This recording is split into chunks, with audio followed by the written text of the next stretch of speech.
Hi అండి, welcome back to chef Virinchi. ఈరోజు మనం స్వీట్ కార్న్తో వడలు వేసుకుందామండి. అలాగే పుదీనా టమాటా చట్నీ కూడా చేసుకుందాం. అందులోకి చాలా టేస్టీగా ఉంటుంది, వెరీ స్పైసీగా. ముందుగా వీటికి కావాల్సిన ఇంగ్రీడియంట్స్ స్వీట్ కార్న్, అలాగే బియ్యం పిండి, సన్నగా తరిగిన అల్లం, సన్నగా తరిగిన పచ్చిమిర్చి, సన్నగా తరిగిన కొత్తిమీర, అలాగే మిరియాల పొడి కూడా. ఈ మిరియాల పొడి కంపల్సరీ ఉండాలండి. ఉప్పు, కారం, పసుపు. ఇప్పుడు మనం ఒక మిక్సీ జార్ తీసుకుని అందులో మనం స్వీట్ కార్న్ వేసుకుని కొంచెం కోర్స్గా గ్రైండ్ చేసుకుందామండి. ఇది ఇలా ఈ విధంగా కొంచెం లైట్ కోర్స్గా గ్రైండ్ చేసుకుందాం. ఇప్పుడు దీంట్లో మనం బియ్యం పిండి యాడ్ చేద్దామండి. ఈ వేసిన బియ్యం పిండి సరిపోకుండా ఇంకా వాటర్ కంటెంట్ ఎక్కువ అవుతుంది, ఇంకొంచెం బియ్యం పిండి యాడ్ చేయొచ్చు. లేదంటే మీకు నచ్చితే శనగపిండి కూడా యాడ్ చేసుకోవచ్చు. ఇప్పుడు కొత్తిమీర, అలాగే అల్లము, పచ్చిమిర్చి ఇవి కూడా వేసుకుని ఒకసారి మనం మిక్స్ చేసుకోవచ్చు. ఇలాగా అలా మిక్స్ చేసుకున్న తర్వాత ఇప్పుడు మనం ఈ విధంగా మిక్స్ చేసేసుకున్నాక ఇప్పుడు ఇందులో ఉప్పు, కారం, పసుపు ఈ మూడు కూడా యాడ్ చేసుకుందాం. ఇవి వర్షం వచ్చినప్పుడు కానీ ఎప్పుడైనా ఈవినింగ్ స్నాక్ కింద కానీ తింటే చాలా టేస్టీగా ఉంటుందండి. కంపల్సరీ మిరియాల పొడి ఉంటే చాలా టేస్ట్ ఉంటుంది. అలాగే పసుపు కూడా వేసుకుని ఇది ఎక్కువసేపు నాననివ్వకూడదండి. ఇది ఎక్కువసేపు నానితే ఏంటంటే వాటర్ కంటెంట్ ఎక్కువ వచ్చేసి ఆయిల్ ఎక్కువ అబ్జర్వ్ చేసేస్తుంది. మీరు ఇలా కలిపిన వెంటనే వేసేస్తే ఏంటంటే ఆయిల్ అనేది ఎక్కువ పీల్చదు. మనకి ఈ విధంగా వచ్చిందని ఇప్పుడు స్టవ్ అంటించుకుని కడాయి పెట్టుకుని అందులో మనం డీప్ ఫ్రైకి సరిపడగా ఆయిల్ వేసుకుందాం. అలాగే దీంట్లోకి అద్దరిపోయే ఒక చట్నీ 2 నిమిషాల్లో రెడీ అయిపోతుందండి. అది కూడా ఇందులో మీకు చూపిస్తున్నాను.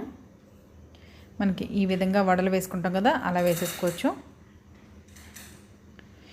ఇవైతే కారంగా, కొంచెం కమ్మగా, స్వీట్గా అలా చాలా టేస్టీగా ఉంటాయండి. మీరు కూడా ఒకసారి ఈ విధంగా తయారు చేయండి స్వీట్ కార్న్ తోటి వడ.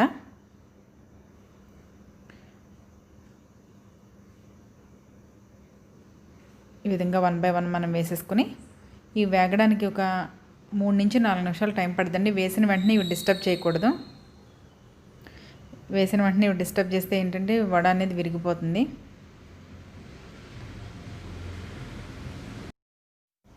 అలాగే 3 నుంచి 4 నిమిషాల తర్వాత మనకి వడ ఇలా వస్తుంది. దీన్ని ఇప్పుడు మనం బ్యాక్ టర్న్ చేసుకుని ఇలా బ్యాక్ సైడ్ కూడా ఒక 4 నిమిషాల పాటు వేయించుకుంటే గోల్డెన్ కలర్ వస్తుందండి.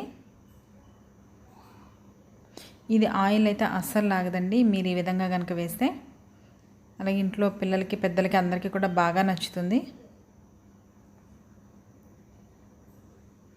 ఇలా మనం టర్న్ చేసుకుంటూ ఉండాలి, లేదంటే ఒక సైడే గోల్డ్ కలర్ ఎక్కువ వస్తుంది, అలానే కొంచెం మాడినట్టు కూడా అనిపిస్తుంది మనకి.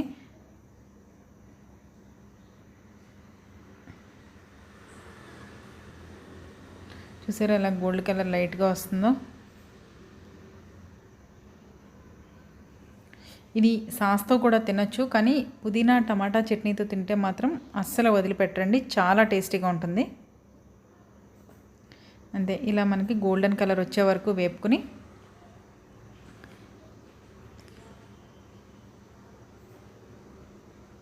ఇలా మనం గోల్డెన్ కలర్ వచ్చే వరకు వేపుకుని తీసేసుకోవచ్చు. ఇలా నెక్స్ట్ మిగతా పిండిని కూడా 1 బై 1 వేసేసుకోవచ్చు మనం.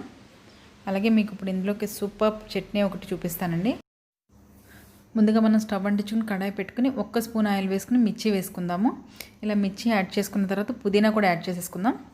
ఇవి రెండు కొంచెం వేగిన తర్వాత మనం ఒక బౌల్లోకి తీసేసుకుందాం. ఇలా వేగిన తర్వాత ఒక బౌల్లోకి తీసేసుకుని ఇప్పుడు మనం టమాటా కూడా యాడ్ చేసేసుకుందాం. మనం ఆయిల్ ఏమి యాడ్ చేయాల్సిన అవసరం లేదండి, ఆయిల్లో సరిపోతుంది. టమాటా వేసుకున్నాక ఇందులోకి కొంచెం పసుపు, ఉప్పు.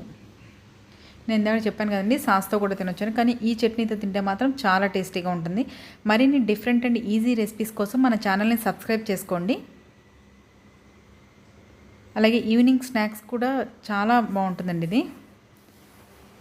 ఈ విధంగా వచ్చిన తర్వాత మనకు ఒక కొంచెం వాటర్గా ఉన్నప్పుడు మనం స్టవ్ ఆఫ్ చేసుకోవచ్చు. ఒక్కసారి మనం మూత పెడితే మనకి ఇలా వాటర్ కంటెంట్ కింద వస్తుంది. ఇలా వచ్చాక మనం స్టవ్ ఆఫ్ చేసేసుకోవచ్చు.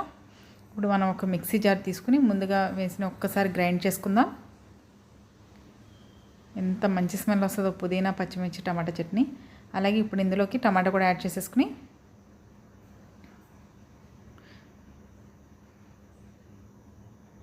ఈ విధంగా మనం గ్రైండ్ చేసేసుకోవచ్చు చట్నీ. ఈ చట్నీ ఇందులోకి చాలా టేస్టీగా ఉంటుందండి. చూసారు కదా, ఎంతో టేస్టీగా ఉండే మొక్కజొన్నతోటి మనకి వడలు రెడీ అయిపోయినాయండి. మీరు కూడా ఈ విధంగా ఒకసారి ట్రై చేసి నాకు కామెంట్ రూపంలో షేర్ చేయండి. మరిన్ని ఈజీ రెసిపీస్ కోసం మన ఛానల్ని సబ్స్క్రైబ్ చేసుకోండి.